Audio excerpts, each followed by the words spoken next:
অনেক দিন ধরে মডার্ন স্টাইলের একটা ভালো আলনা খুঁজছিলাম, যেটা দেখতেও খুব ক্লাসি হবে এবং সাইজেও একদম পারফেক্ট হবে, যেন খুব বেশি বড়ও না হয় আর খুব বেশি ছোটও না হয়। এবং কালারটাও আমি একটু ইউনিক চেয়েছিলাম, তাই নিয়েছি গোল্ড কালার। যদিও এটাতে ব্ল্যাক আর হোয়াইটও পাওয়া যায়, আর সাথে কিন্তু চাকা লাগানো আছে। দেখুন এই ছোট্ট জায়গাটার মধ্যে আমার আলনাটা একদম পারফেক্টলি এঁটে গেছে। আর দেখুন কাপড়ও কিন্তু খুব একটা কম আটে না, আর ভীষণ স্টাডিও আছে, তাই ভেঙে পড়ে যাওয়ার ভয় নেই। সেল বক্স এসেছিলো, সেটা ওপেন করার সাথে সাথে জিনিসগুলো বেরিয়ে এসছে। এই কাগজটাতে পুরো ইনস্ট্রাকশন সুন্দরভাবে দেওয়া আছে, কটা স্ক্রু, কটা নাট, কটা ডান্ডা, কটা জালি, সমস্ত কিছু সুন্দরভাবে লেখা আছে, ইউনিটও লেখা আছে এবং পিছনে কিন্তু ছবি সহকারে দেওয়া আছে কি করে অ্যাসেম্বল করতে হবে। সবার ফার্স্টে আমাকে এই এলটা বানাতে হবে, যেটা আমি এখানে দেখালাম। ফার্স্টে এই জিনিসগুলো আমি আলাদা করে নিয়েছি সব কিছুর থেকে। এবার এই যে ফুটোগুলো আছে, এখানে আমাকে জিনিসগুলো কিন্তু ভালোভাবে সেট করতে হবে। তো এই যে দেখুন স্ক্রুড্রাইভারের পাশে নাম্বারিং করা আছে এবং অ্যালফাবেটিক্যালি ওরা বলে দিয়েছে কোন সাইজের কোন স্ক্রুটা কোন জায়গাটায় লাগাতে হবে। তো স্ক্রুয়ের সাথে সাথে এই ড্রাইভারটাও ওরা দিয়ে দিয়েছে। তো যেহেতু আমি এক হাতে শ্যুট করছি আর এক হাতে লাগাচ্ছি, তাই ক্যামেরাটা একটু সেট আপটা এদিক ওদিক হয়ে গেছে, প্লিজ ওটা একটু এক্সকিউজ করে দেবেন। ভীষণই ইজি, আমি কিন্তু ইজিলি এটা নিজে একা করেছি, আমার কোনো অসুবিধা হয়নি।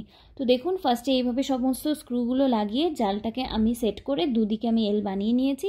এবার এর উপরে যে লম্বা ডান্ডাটা আছে ওটা আমাকে লাগাতে হবে। এক্সিস্টিং ডান্ডাটা ছিল তার মধ্যে এক্সট্রা ডান্ডাটা উপর থেকে চেপে আমি বসিয়ে দিয়েছি। এবার ফুটোর মধ্যে ফুটোটাকে মিশিয়ে আমি স্ক্রু ড্রাইভার দিয়ে এটাকে ভালোভাবে আটকে দিলাম।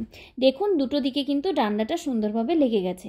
এইবার মাঝের এই যে ডান্ডাটা যেটা এফ লেখা আছে ওটা আমি লাগাবো।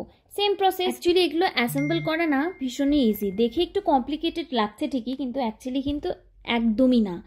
আসলে ম্যানুয়ালটা এত সুন্দর ডেসক্রাইব করা থাকে যে একবার ভালো মতো ম্যানুয়ালটা যদি আপনি পড়ে নেন, আপনি ইজিলি বুঝতে পারবেন কোনটার পর কোনটা কিভাবে লাগাতে হবে। এই দেখুন এবার জালিগুলো কিন্তু এমনিই লাগিয়ে দিলাম, এটার জন্য কোনো স্ক্রুড্রাইভার লাগাতে হয়নি, জাস্ট হোলগুলোতে এটাকে প্রেস করে দিলাম। এটা সুন্দরভাবে একটা এঁটে গিয়ে খাঁচার মতো তৈরি হয়ে গেল।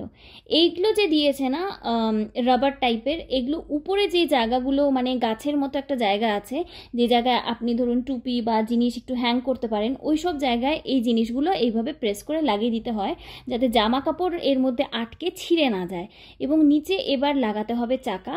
চাকা লাগানোতে কি হয়, অনেক সময় ঘর ঝাড়পোছ করতে গেলে জিনিসটা নাড়াতে আমাদের খুব অসুবিধা হয় চাকা না থাকলে, কিন্তু চাকা থাকাতে এই জিনিসটা খুবই ফ্লেক্সিবল, খুব সহজেই জিনিসটা এই দিক থেকে ওই দিক করা যায়। আমার ভীষণই ভালো লেগেছে এবং এত কম দামে যে এত ভালো জিনিস পাবো সত্যিই আমি ভাবিনি। আসলে অনলাইনে জিনিস কিনতে গেলে মনের মধ্যে একটা সংশয় সবসময় থাকে যে জিনিসটা কেমন আসবে, কিন্তু দেখুন কি সুন্দর এসছে। আর একদম ছোট জায়গার জন্য এটা ভীষণই ভালো। যদি আপনাদের এটা লিংক লাগে অবশ্যই কমেন্ট করুন।